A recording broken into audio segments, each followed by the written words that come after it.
এখানে যে শিব মন্দির আছে, শিব মন্দিরে যে পুরোহিত ওনাদের আছে শনিবার, ওনাদের শনি পূজা ছিল আজকে। ওনারা পূজা করার সময় তিনজন ব্যক্তি একটি ব্যাগে করে ভিতরে প্রবেশ করছে। তারা কিন্তু শিব মন্দিরেও একটি বিস্ফোরক ককটেল বিস্ফোরণ ঘটিয়েছে, আবার মসজিদের সামনেও দুটি বিস্ফোরণ ঘটিয়েছে। এটা একটা কোটার মতো, এতটুকু একটা কোটা বাঁধা।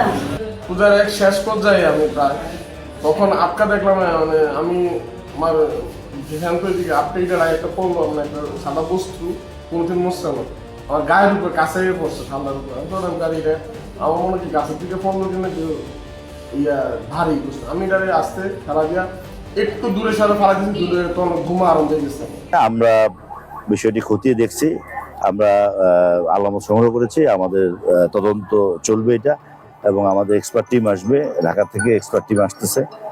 এটি কি ধরনের ককটেল সেটাও আমরা পরীক্ষা করে দেখব।